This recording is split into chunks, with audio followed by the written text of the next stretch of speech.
भाई अनाउंसमेंट के टीजर पे जब वीडियो बनानी पड़ जाए मतलब समझ लो कि something big, something massive, something global is coming. Nitesh Tiwari जो कि दंगल के डायरेक्टर हैं वो बना रहे हैं रामायणा। तुमको अगर अभी तक इसके बारे में नहीं पता था मतलब तुम क्या पत्थर के नीचे जी रहे थे। अनाउंसमेंट करते ही जो मैसिव एक्सपेक्टेशन सेट हो गई थी, जिसके पीछे एक और दूसरी मूवी को छोटा सा क्रेडिट जरूर देना चाहेंगे क्योंकि उसने इतना बड़ा डिजास्टर बनाया, लेकिन साथ में इन कहानियों का पोटेंशियल भी दिखाया बॉक्स ऑफिस पे। फन फैक्ट, आज के दिन रामायणा का ये फर्स्ट लुक रिलीज होने वाला था। उसी सेम एग्जैक्ट डेट, उसी सेम एग्जैक्ट घंटे टी सीरीज के चैनल पे तुमको आदि पुरुष मूवी का वो गाना 8K में अपलोड करता हुआ दिख जाएगा। बिजनेस स्ट्रेटजी कि तुम लोग जिस मूवी के लिए एक्साइटेड हो वो तो अभी 1.5 साल बाद है, तब तक एक काम करो ये देख लो। ओके, सारी बातों को दूर करके अब एक्चुअल वीडियो की हम लोग बात करें तो 3 मिनट 3 सेकंड का एसेट अपने सामने गिराया है, जो कि कोई टीजर वगैरह नहीं बल्कि एक इंट्रोडक्शन है। This is really for the first time हम लोग पहला ऑफिशियल फुटेज देख रहे हैं पिक्चर का, क्योंकि अगर तुमने इस मूवी की जर्नी को फॉलो किया तो लीक्स हुए थे सेट के, कॉस्ट्यूम के, लुक का, और जिस टाइप का पोस्टर निकाला है प्लस 2.5 मिनट जो विजुअल्स अपने को दिखा रहे थे, कॉस्मिक क्लाउड्स, अलग अलग कलर्स, अंदाजा तो डेफिनेटली दिला रहा है कि एक बहुत ही लार्जर देन लाइफ मूवी होने वाली है। लेकिन फिर एक छोटा सा डाउट भी क्रिएट हो रहा था कि मूवी का जो पूरा लुक फील होगा, जो विजुअल्स हम लोग देखेंगे उसके अंदर कितने इफेक्ट्स डाले जाएंगे। मतलब अगर एकदम सिंपल एग्जांपल देना हो तो ब्रह्मास्त्र की तरह वो लोग कुछ पावर वगैरह यूज कर रहे हैं तो वहां पे लाइटिंग निकल रही है, आग निकल रहा है ना। मतलब वो स्टार्टिंग के फ्रेम्स वगैरह देखकर अंदाजा लग रहा था कि उस टाइप में जाएंगे लोग, बट जो 3-4 रियलिस्टिक वाले शॉट्स दिखाए उसमें लग नहीं रहा। इट फील्स लाइक कि काफी रियलिज्म को ध्यान में रखते हुए लेके चलेंगे वो लोग। लेकिन bruh, what a way to introduce your movie. तुम शुरुआत करते हो क्रिएशन के एग्जिस्टेंस से। ऐसा नहीं है कि हम लोग जो सबसे पहले इसको देख रहे हैं उनको पता नहीं कि किस बारे में बात हो रही है, ब्रह्मा विष्णु महेश, लेकिन फिर भी एकदम शुरुआत वहां से करना दिखा देता है कि क्या स्टेक्स लेकर चल रहे हो। रामायण की कहानी और उसके एंड में जो तुम लड़ाई देखोगे वो सिर्फ 2 लोगों के बीच में नहीं थी, एक तरीके से पूरी सृष्टि का एग्जिस्टेंस उसके साथ जुड़ा हुआ था। And this is a really good way उसको हिंट करना। अब यहाँ पर बैठ के जब मैं सोच रहा हूँ तो तुम में से कुछ लोगों को डाउट आ सकता है कि भाई मतलब एक स्लाइड शो ही तो था, उसके लिए इतना एक्साइटेड क्यों है। देखो, इसीलिए मूवी की मार्केटिंग काफी ज्यादा इंपॉर्टेंट होती है कि तुम पहला पोस्टर गिराने से लेके पिक्चर रिलीज होने तक क्या लोगों को दिखा रहे हो, क्या एक्सपेक्टेशन सेट कर रहे हो। और यहाँ पर मेकर्स ने मेजॉरिटी अपने को सिर्फ एक टेक्स्ट लिखकर और बैकग्राउंड में म्यूजिक चलाकर ही सुनाया, लेकिन वो इतना ज्यादा इफेक्टिव है। शुरू में धीरे धीरे उन्होंने बिल्ड किया कि ये कहानी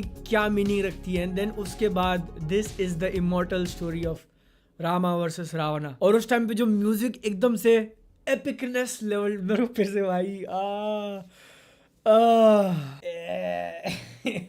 रुको 2 मिनट का पॉज दो। हांस जिमर यू ब्यूटी। हाँ, अगर तुमको नहीं पता तो इसका म्यूजिक हांस जिमर और AR रहमान ने साथ में मिलकर दिया है। व्हाट मेरा रिएक्शन था जब मैंने सबसे पहली बार सुना, and it sounds oh my God. सिर्फ अगर म्यूजिक की बात करें तो इट इज सो एपिक। हांस जिमर के कुछ आइकॉनिक ट्रेड्स हम लोग इजीली नोटिस कर सकते हैं कि स्टार्ट में एक सिंगल नोट को ड्रैग करना, ड्रम्स का एक रिदम, और एंड में जो एक फीमेल वॉइस डाली है सिया राम करके। दिस म्यूजिक अलोन इज इसको अब तक की सबसे बड़ी मूवी बनाने के लिए वो फीलिंग दिला देता है, सिर्फ म्यूजिक ही। और उसके साथ में जो विजुअल्स दिखा रहे थे कि रामायणा का ओवरऑल टेक्स्ट है, बट तुम फोकस करोगे तो उसमें पूरी कहानी एनग्रेव करी गई है। जैसे स्टोन के स्कल्पचर्स, मूर्तियां बनी हुई होती हैं किसी कहानी को बताने के लिए, यहाँ पर वो गोल्ड में बना है, जहाँ पर तुम ये पूरे रामायण की कहानी देख रहे हो कि वो लड़ाई हुई, माता सीता थी और बाकी सारी चीजें। नहीं, बाकी सारी चीजें नहीं करेंगे, ध्यान से देखेंगे, क्योंकि एक आइडिया लग सकता है कि इस पूरी कहानी को जो वो लोग 2 पार्ट्स में डिवाइड करने वाले हैं, क्या क्या कवर किया जाएगा। सबसे पहले अपने को राम वर्सेस रावण का दिखाते हैं, जिसके नीचे एक्टर्स का नाम भी है, रणबीर और यश। फिर साई पल्लवी एज सीता, सनी देओल एज हनुमान। जहाँ पर म्यूजिक वाला नाम दिया वहाँ पर लग रहा है कि ये कुंभकर्ण हो सकते हैं। डायरेक्टर नितेश तिवारी का जब नाम आता है तो फिर राम जी ने जो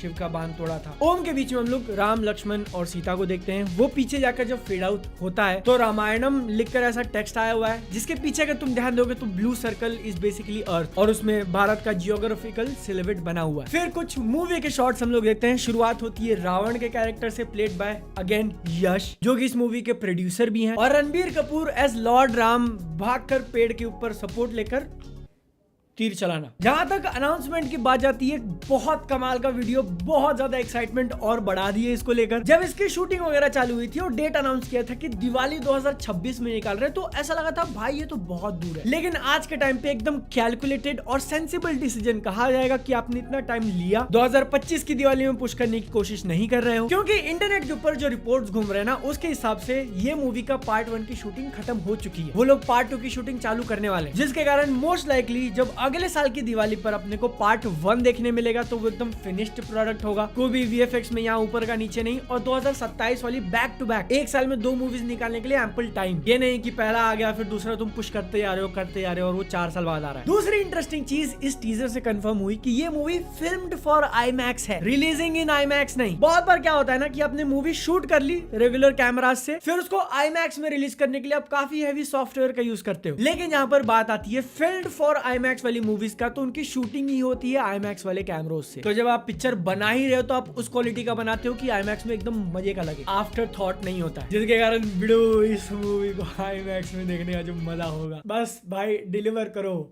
है। क्योंकि जो मैंने इसके इंट्रो शॉट पे इतना फोकस करके बताया ना कि उन्होंने शुरुआत कहां से करी, क्रिएशन इटसेल्फ, वो इसलिए क्योंकि इस मूवी को बनाया ही इस इंटेंशन से है कि रिलीज करेंगे ग्लोबल स्केल पे, अपनी कहानी पूरी दुनिया को दिखाएंगे, जिसके लिए काफी भारी भरकम पैसा लगा हुआ है। और इसीलिए तुम मूवी के नाम के ऊपर डायरेक्टर का नाम नहीं देख रहे, नितेश तिवारी की रामायण नहीं बल्कि नमित मल्होत्रा। डीनेक्स जो नाम तुम इसके पोस्टर और टीजर के अंदर भी देखा कि 8 time Oscar award winning studio, वो वीएफएक्स सीजीआई वाला स्टूडियो, और काफी हेवीली इस मूवी के ऊपर काम किया क्योंकि यही नमित मल्होत्रा उसके सीईओ है, और साथ में जो दूसरी कंपनी है प्राइम फोकस लिमिटेड, उसके फाउंडर। मैं इस चीज के ऊपर इतना फोकस देकर क्यों बात कर रहा हूँ, क्योंकि देखो रामायण की कहानी अपने को बहुत बार बताई गई है, तो तुम रेफरेंस कैसे करते हो कि अच्छा मैं उस रामायण की बात कर रहा हूँ। जैसे रामानंद सागर की रामायण अगर हम लोग कहें तो तुमको वो टीवी सीरियल याद आएगा जो लॉकडाउन में सब लोग देख रहे थे, 1980s 90s वाली, या फिर जापानीज एनिमेटेड रामायण की बात करें तो फिर वो मूवी याद आएगी। उसी तरीके से फील्डिंग सेट हो चुकी है कि अगर ये मूवी बवाल निकलती है, पूरा देश पूरी दुनिया अगर इसके बारे में बात करिए तो कैसे रेफर करेगी, नमित मल्होत्रा की रामायण। और अगर एक्चुअली काम कर जाती तो इमॉर्टल हो जाएगा भाई। This is quite literally the biggest motion picture ever made in India. कहानी से लेकर पैसा इन्वेस्ट करना, अपना कास्ट एंड क्रू, सारी चीजें फेवर में, बस एक चीज नेल डाउन करनी है, विजन। रामायण की टाइमलेस कहानी को आप कैसे स्क्रीन पे दिखा रहे हो, और अगर वो हो गया तो दिवाली 2026 में क्या होगा, दिवाली 2027 में क्या होगा। बहुत ईजी है कहना कि सारे रिकॉर्ड्स टूटने वाले हैं इंडियन मूवीज के, लेकिन इंडियन मूवीज तो इसका कॉम्पिटिशन ही नहीं है। ग्लोबल मूवी के हिसाब से जो इसको मार्केट किया जा रहा है ना, अगर वो सक्सेस होता है तो बिडू मैं कुछ नहीं कहना चाहता, जिंक्स नहीं करेंगे। तुम्हारा ओपिनियन डेफिनेटली शेयर करना। मेरा अगर ओपिनियन अच्छा लगा तो वीडियो को लाइक, टाटा बाय बाय।